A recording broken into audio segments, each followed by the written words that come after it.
What's up, guys? Welcome back to a new episode of Out of the Park Baseball 26, where today we're going to look to tie a bow on the 2030 season. We sit here on August 16th. Our Pirates are 71-51 atop the NL Central, battling against the Dodgers for the number one seed here in the NL.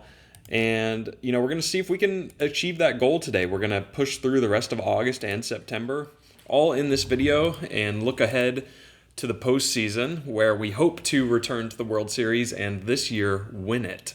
That's the ultimate goal. That's like what we set up for ourselves in the preseason. We've come all this way, battled through tremendous injury adversity to get to this moment.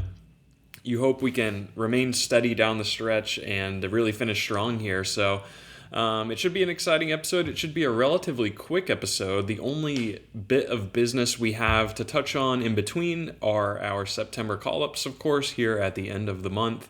That'll be an exciting time to expand our roster and add some, new talent to the team.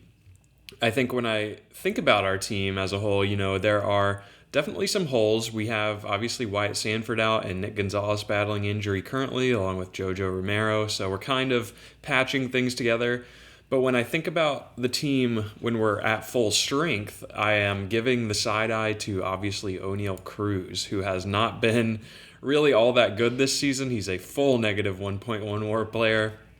We're sort of keeping him on the roster out of pity and, just loyalty, I guess, to our own detriment. He's on the books for this season, obviously, and all of next year guaranteed. I think he could be a DFA candidate in the offseason, but we're playing him for now. All this to say, once rosters expand in September, I think we can afford to really dial back his playing time, unless he's on a super hot streak or something like that. And kind of look to cycle him off. I don't even know that he'll make our playoff roster, if I'm being totally honest, because why would we bring someone with a 64 WRC plus into the playoffs? I'm not really sure. The only reason we're not full on benching him is because he doesn't have great defensive versatility for us. He's really penciled into just a few roles. Sorry, I keep jumping into his player card over and over again, but he can't really fill the role of a fourth outfielder because he can't play left field, or he's not trained to, and he's not technically a good fielder anywhere. So we kind of just have to pencil him into DH for now, and we can't really send him down. He would refuse the assignment and all of that. So all that to say, I guess once we get to the end of the month, we'll try to cycle him off for somebody more new and exciting. But I'm excited to actually play the games today and finish this season together. It's been one of our better ones so far in the sim. Our history so far, we've topped out at 94 wins last season. I don't know if we'll quite get there this year. We do have a slightly better win percentage, but it kind of just remains to be seen how we finish down the stretch. Of course, if you find yourself returning to these videos regularly, I would appreciate any support you could give me, whether that's just a quick like or even a comment down below. It goes a really long way in boosting the reach of the channel, and it encourages me to continue making more of these videos. I don't want to say that we're going to end the series once we win the World Series. I would like to continue on and deep into the future to kind of see how the team and all the young players we've drafted develop. And let me, the best way you guys can let me know you want to see that is just by liking the video. So anyway, I just really appreciate your viewership. Let's get to it here. As I mentioned, we're going to start working through these games. We've got Milwaukee up on the schedule next, and then we start at homestand against Toronto and Arizona. So I'm going to knock out a couple of series at a time here. We're going to go all the way through the 25th. During this time, at some point, I would expect JoJo Romero to come back, as well as Nick Gonzalez, in which case we'll bump Dean Curley back to the bench and send down Ben Abelt. But let's get to it. All right, guys, quick recap here. As you can see, we took 2 of 3 against Milwaukee and Arizona on the bookend, but in the middle of the week, we got swept by Toronto, which is not ideal. Some of our pitchers have sort of had some blow-ups, but we're back healthy now. We've got Nick Gonzalez back fully in the lineup, as well as JoJo Romero, so we're at relative full strength again. Jared Jones kind of had a stinker of a start, but we've been playing on the whole pretty well. Like the team stats for the month so far, just 500 again, but like I don't think it's honestly that bad. Everyone is sort of treading water at the moment. LA has passed us a little bit. They're up one game on us now for the number one seed, but if you look at both of us, we're both just kind of hovering around 500 over the last 10. Phillies maybe creeping in a little bit. They're up to 72. And in the American League, there are a couple of teams right there as well, the Angels and the White Sox. So, I think everyone is sort of battling that late summer, complacency or just kind of like lull. Hopefully once the calendar turns over to September, we can find some new life with all the exciting players we're going to look to add. But we've got a road trip here.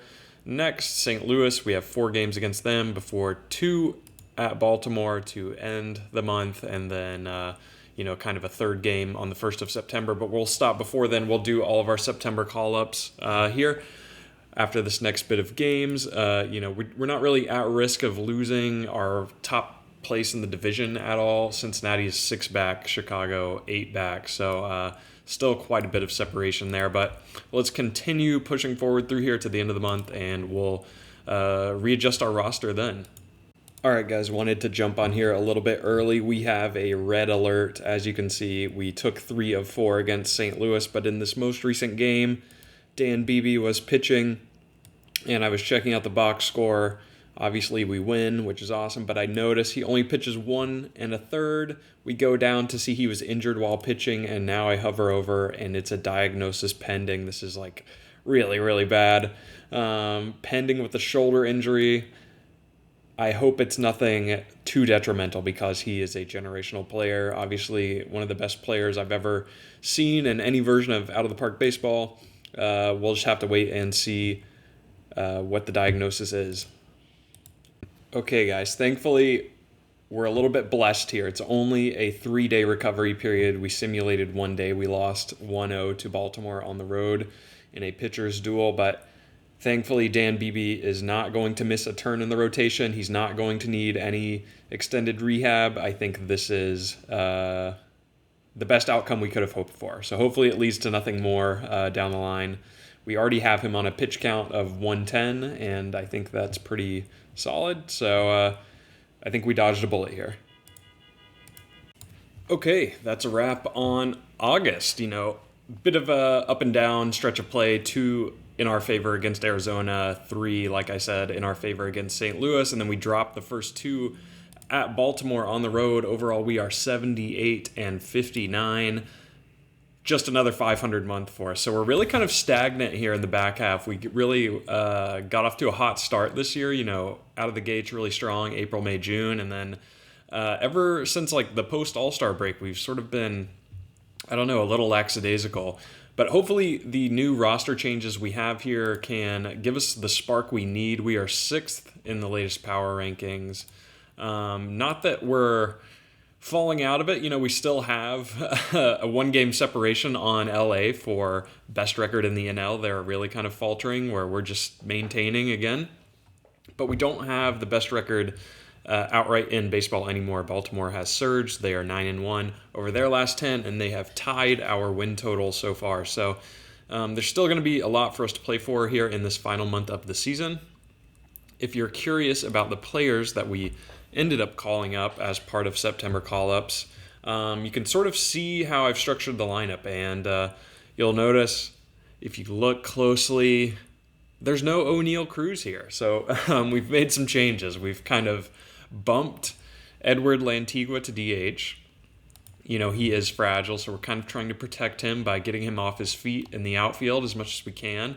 Esther Suero is now our full-time left fielder. As a switch hitter, he brings that nice versatility, and he's been a positive player for us so far this season. I've been trying to get him as much playing time as possible. He's played in 107 games, so he was already aggressively rotating through the DH spot and our left field. Well, not just left field, but he played all 3 as our primary outfield backup plus DH. So he was rotating in a ton.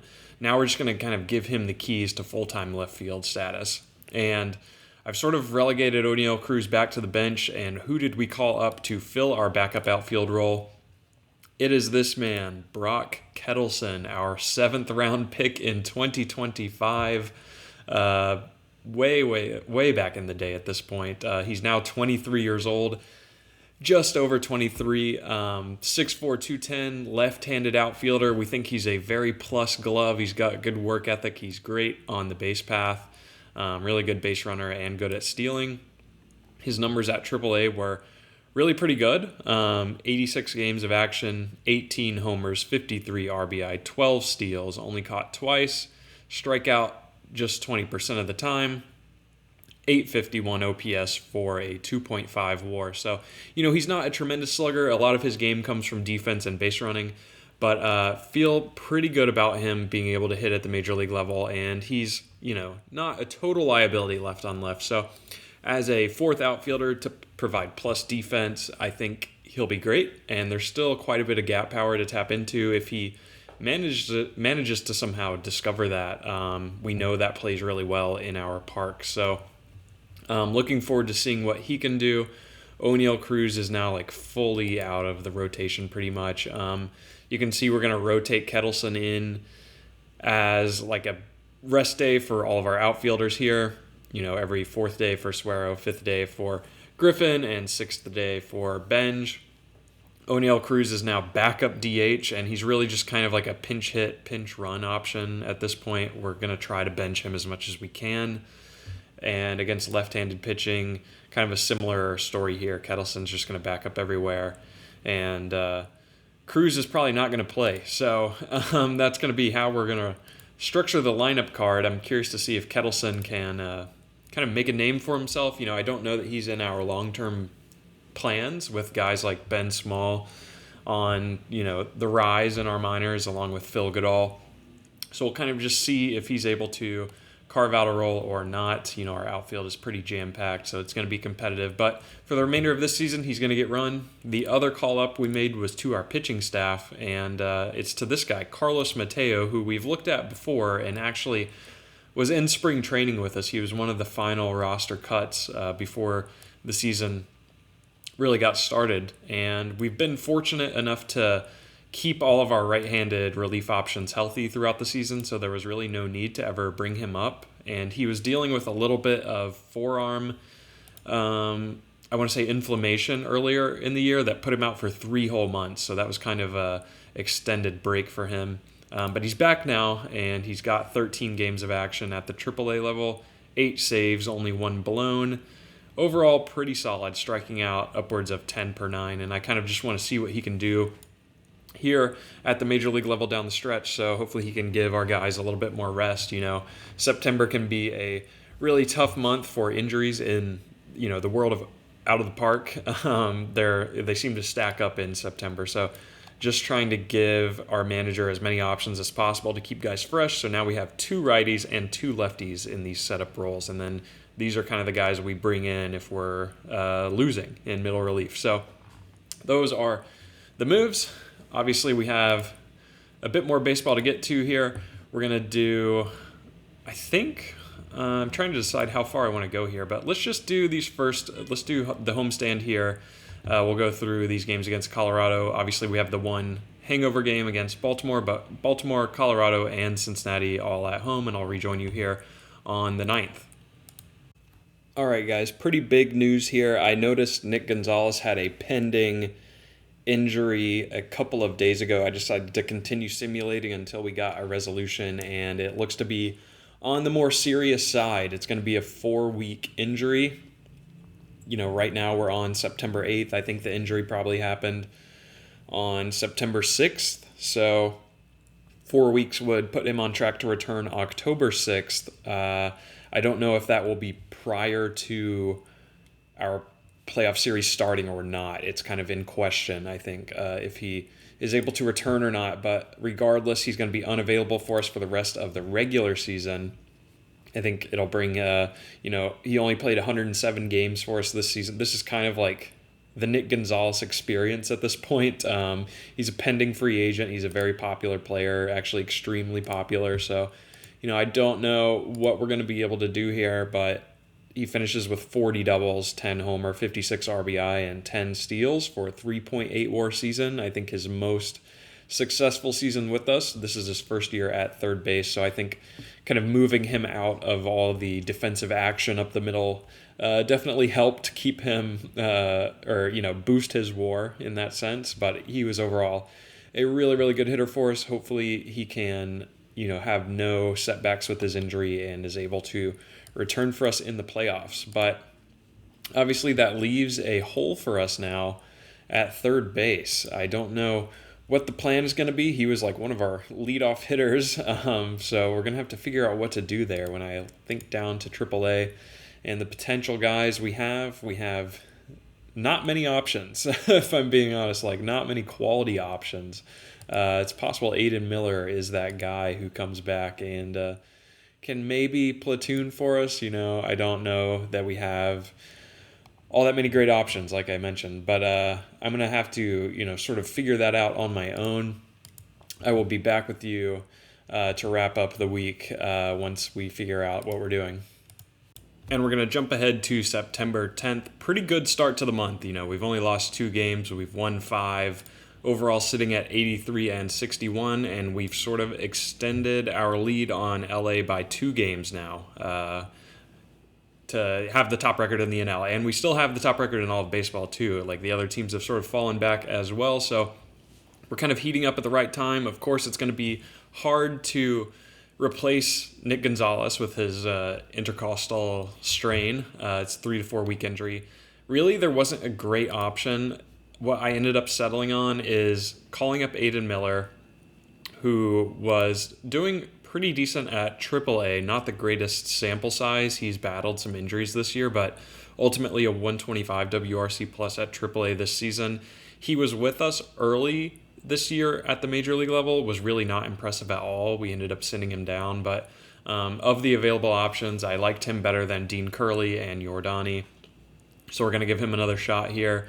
But really, he's not going to start. He's going to start against left-handed pitching, but our starter against right-handed pitching is going to be Johnny Severino, who, at least from a ratings perspective, looks slightly more balanced than Aiden Miller does. I mean, these aren't great ratings against right-handed pitching. Don't get me wrong, but I think he has a little more green than Aiden Miller does. So we're going to play him full-time at third base now, and he's going to bat 7th for us. So we'll kind of see how this goes. Overall, though, the team is playing well. We're ranked 5th in the latest power rankings. I think they're kind of docking us a little bit for losing Gonzalez, but I'm not going to complain too much. Jared Jones has been really good for us lately. Termar is cooling off. We've sort of redone the lineup a bit here with the Gonzalez injury to kind of move things around at the top, with Griffin now hitting leadoff with his great base speed. But we're going to keep moving here. We've got a big road trip here. We're going to do this New York series, then we go to DC, and then we're back home for 3 against Milwaukee. So I'm going to do all of that and be back with you on the 19th. All right, guys, we got more big news here. I noticed an injury diagnosis pending with Finn McElroy. He is a fragile player, but he's been healthy all year. I saw elbow. I got really scared. It's elbow inflammation. He will be out for about 2 weeks, so that's going to end his season. We're on September 20th at this point. I don't think it's terribly detrimental to us. We're positioned well for a first-round bye in the playoffs, so I think it's likely he'll be back before then, and I think we'll probably use him because he gave us 170 really strong innings this year, sub-4 ERA. ERA plus and FIP minus are just kind of average, but 1.2 WAR on the season. Not really walking a ton of guys. I thought he played really well for us this season. So we're going to put him on the 15-day, and I think it's likely when we go down to AAA, we will call up somebody like Zane Petty just to get some volume spot starts on the back half, because he was pretty good for us in a limited sample early this season. I mean, I don't know if I'll say good, but I think he was just pretty serviceable for us. So I'm looking for any other potential names we would maybe consider. I don't really think we have much in the way of starters, so let's just go ahead and make that call to bring up Petty. And then it's do we want to give August more starts, or would we rather give the starts to Zane Petty? Because when I look at August's numbers as a starter, you know what? Let's just throw Tyler August out there. Why not? Let's just throw Tyler August out there. We'll do long relief, avoid high leverage for Zane Petty, and give him mop-up duty as well. And just kind of keep him in the bullpen for now. I think August can maybe give us some exciting starts down the stretch, and we'll just kind of see what his numbers were better as a starter than as a reliever. That's why I made that decision. But as far as our recent play, we had one game get rained out, I guess, or whatever, against Milwaukee, even though I think they play in a dome. I don't know.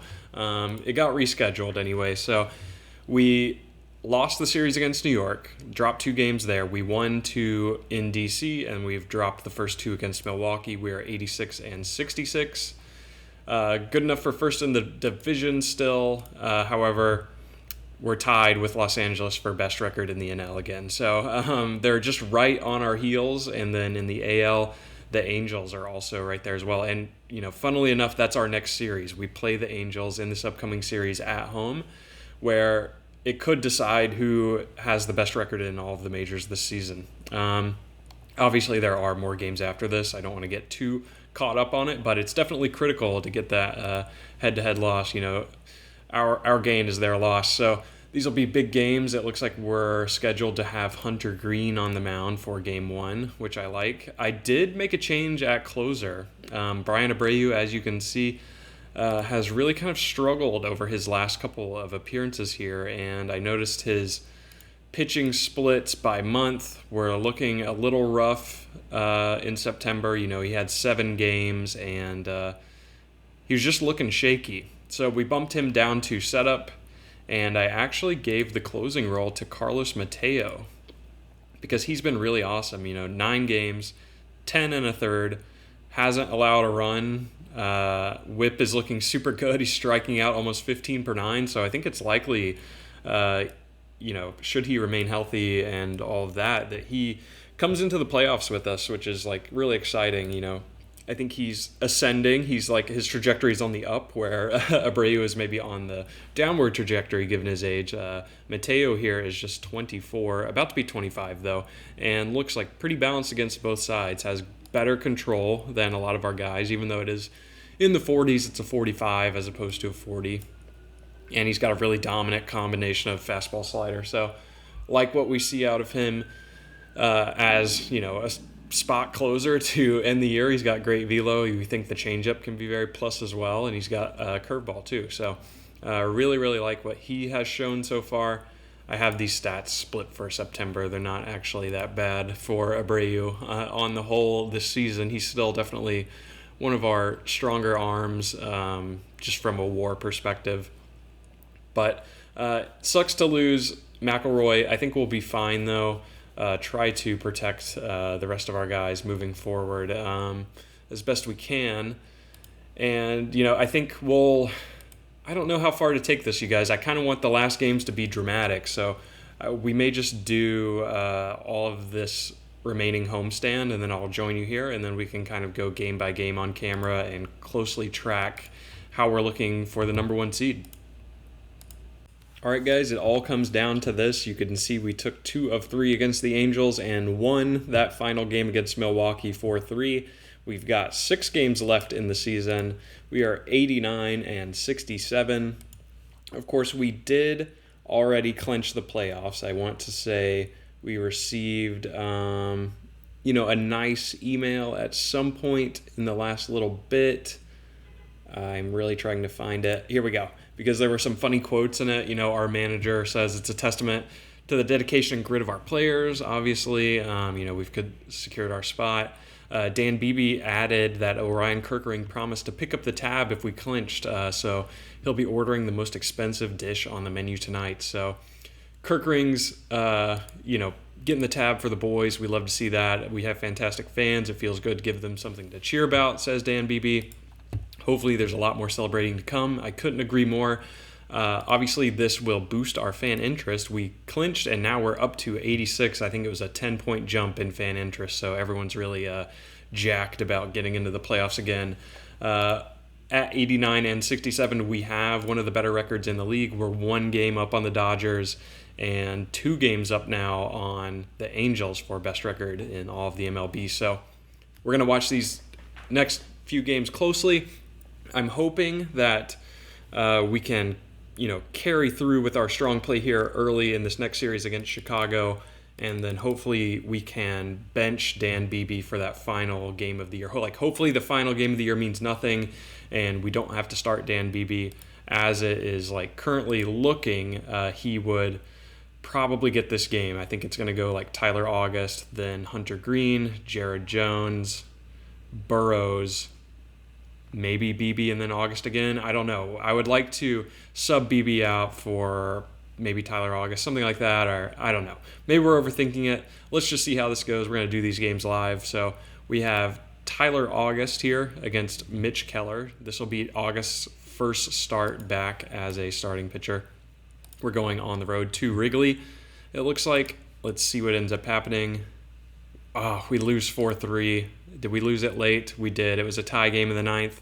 We blow it. Not sure who was responsible for that. Brock Kettleson, by the way, has been amazing. He's hitting .317 so far, and his first taste of the majors. Our lineup didn't really hit, it looks like, although we did get run production from Lantigua, who's been really hot lately. Honestly, August had a really good game. It was Jose Alvarado who really kind of threw it away in the 6th, I guess. I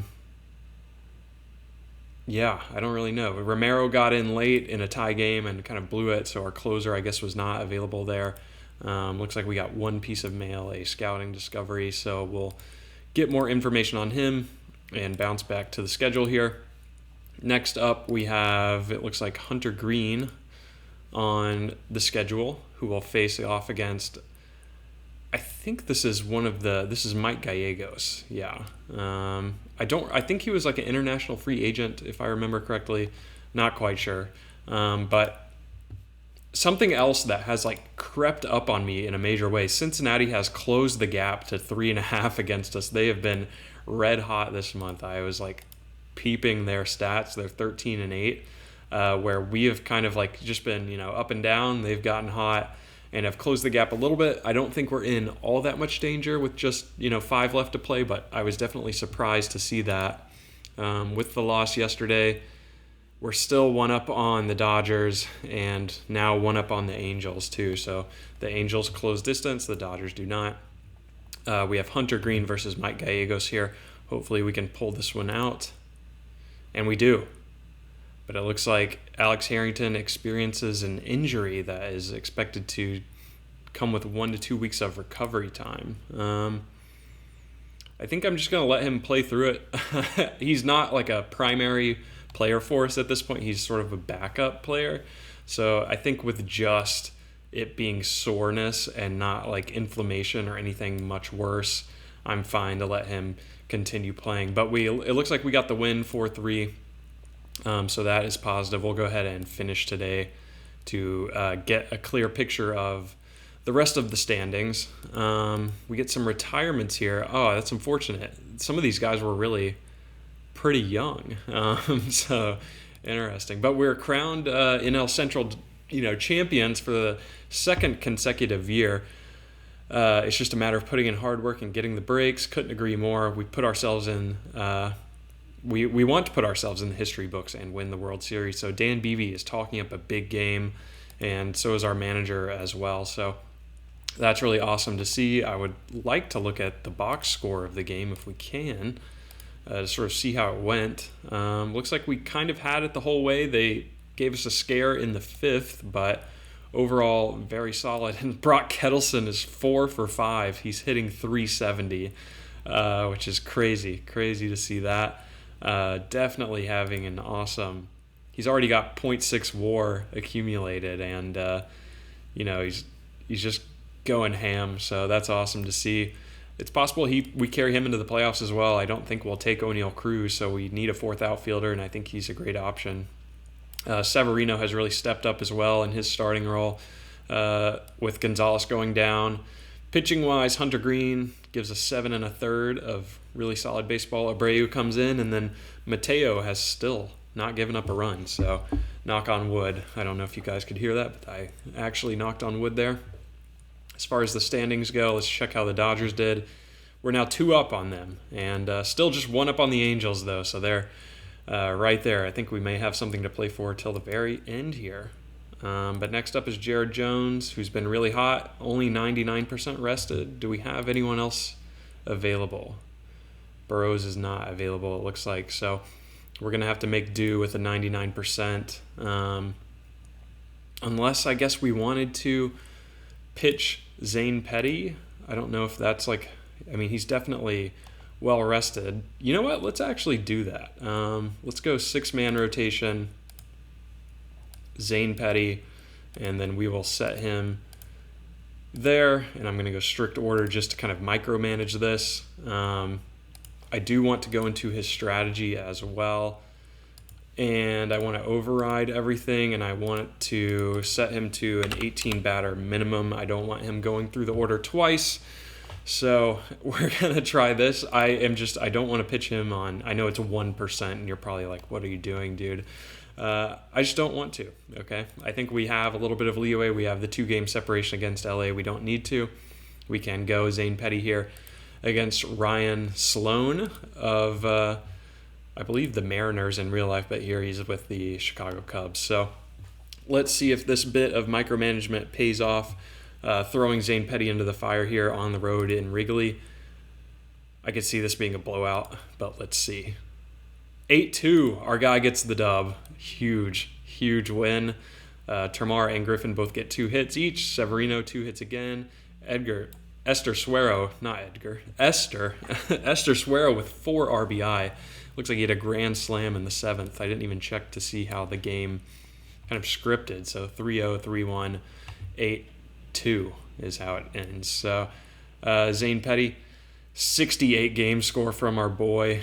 We'll always remember this game. Zane Petty will go down in history for this game. Brings his record to 3-2 on the season. Our bullpen holds it down, and we lock it up. Our scout continues to discover prospects, so I hate when this interrupts sort of our flow here, but we're going to scout all of those guys and get back to the task at hand here. So I want to go not Dan Beebe. I would rather, let's see, pitch Jared Jones here. Jared Jones versus Paul Skeens. Jones has been on a heater recently. He's now fully rested. I think this makes sense. Let's see how it goes.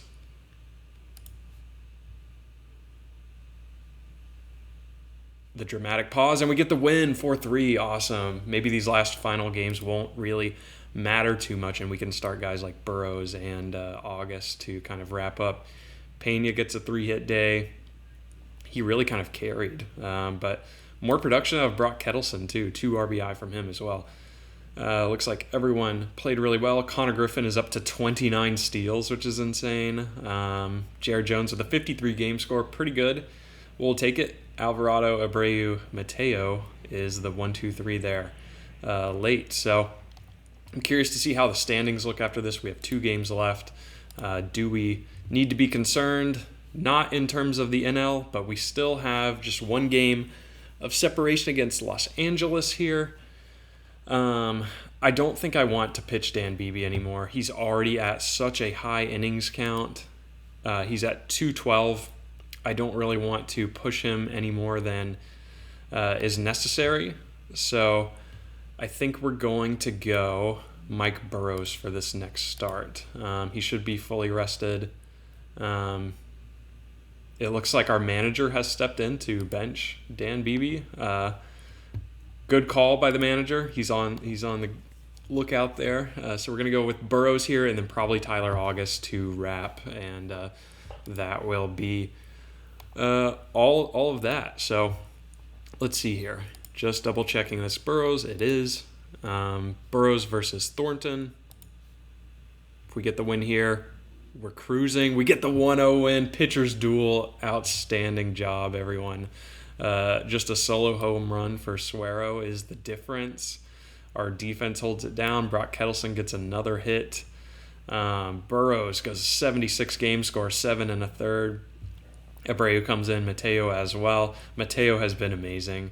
Definitely love having him on the team here. And let's check and see if our friends in Los Angeles, we have a 2-game separation. So round of applause, everyone. That is wrapped up.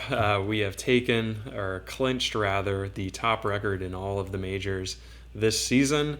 We'll go ahead and play this final game out just to be certain. I mean, obviously, we know what's going to happen. I'm just kind of readjusting our pitching here. We're still on a strict order. Tyler August is fully rested, so we will give him the ball here to end the season, and hopefully we can, finish strong here. Let's see. A 5-game winning streak to close things out would be awesome, and we get it. 5-0 victory. Looks like they got 7 hits, but we're unable to push any of them across. A lot of our run production came late as well, with 3 in the top of the 9th. Looks like Lantigua, Griffin all hit. Harrington as well. Really kind of turned his season around down the stretch. Ended up being like a net neutral player after he was, negative WAR for much of the back half there. August gives us a 66 game score, 8 strikeouts, only 2 walks. He's definitely better as a starter, which is just so confusing. It's just one of those weird quirks, I think. But we make it through. How about that? Finished the year 94 and 68. Let's see if, LA did win their final game. It looks like 92 and 70. We should have home field advantage throughout. So all around, I can say this is a big success. This is awesome. We'll go ahead and simulate. I'm not going to set up the playoff roster here on camera or review stats. I think we're kind of good on that. I am going to show you the playoff bracket in a sec. I was just kind of monitoring our injuries. It looks like 2 days for Finn McElroy. Alex Harrington still day-to-day with his knee soreness, and Nick Gonzalez is 3 days on his intercostal strain. So Wyatt Sanford, 5 weeks. He's low-key creeping. Could he return for a World Series series? That's certainly a possibility. He could easily take Elian Pena's spot, and I would happily do that with, no rehab assignment, no questions asked. I would definitely put him back in there if he becomes available to us, but, I'm not going to bank on that happening. I think 5 weeks is just a little bit too far, where it's likely he comes back in the first week of the offseason. But, all around a great year for our Pirates. Let's look at the team stats here. 16 and 9 in September. So the youth movement, benching O'Neal Cruz really helped us out there, moving around our bullpen. We're actually the best base running team in the NL, which is awesome. 8th in steals, 1st in hits, runs scored. That's weird. We're tied for 7th. I would expect that to be higher given all these other categories here, but I guess not. ERA 1st, runs allowed also 1st, which is awesome. Defense upper 3rd, we're 5th there.